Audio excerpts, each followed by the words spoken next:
ମୁଁ କହିପାରିବି ବିଜେପି ତ ତାଙ୍କର ବିଜେଡି ପ୍ରତିଦିନ ଷ୍ଟ୍ରଙ୍ଗ ହଉଛି। କି ଷ୍ଟ୍ରଙ୍ଗ ସେ କି କାମ ଇଏ ବିଜୁ ବାବୁଙ୍କ ଦଳ କୁଆଡେ ଗଲା? ମହତାବ ଜନ କଂଗ୍ରେସ ଗଲା, ଉତ୍କଳ ଗଲା, ଇଏ କି କଂଗ୍ରେସ ହବ? ଏ ପାଗଲ କଥା। ଆଉ ଯଦି ଗଲେ ମୁକିମ ନେତୃତ୍ୱରେ ଧନ୍ୟବାଦ।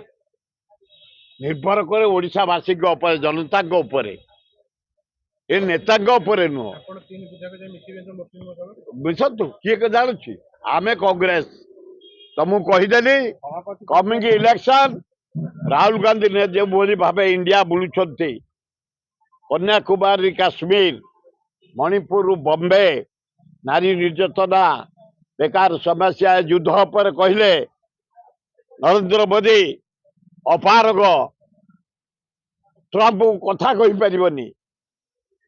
ଯାହା କହୁଛନ୍ତି ରାହୁଲ ଗାନ୍ଧୀ ବଢିଆ କଥା କହୁଛନ୍ତି। ଆମ ଭକ୍ତଦା ଯୋଉ ପରିବାର ସଂଗଠନ ସୁଦୃଢ କରୁଛନ୍ତି, ଛାତ୍ର କଂଗ୍ରେସ, ଯୁବ କଂଗ୍ରେସ, ମହିଳା କଂଗ୍ରେସ, ଆମବାଲୁକୁ ଏକାଠି କରିବା। ଆଜି ଆମର 2ଟା କର୍ମୀ ସମ୍ମିଳନୀ ଅଛି। ତେଣୁ କଂଗ୍ରେସ କମିଂ ଇଲେକ୍ସନ ସମୟକୁ ଅପେକ୍ଷା କର। ଆଉ କିଛି ନା, କଂଗ୍ରେସ ଡେଲି ମାରି ଚାଲିବି।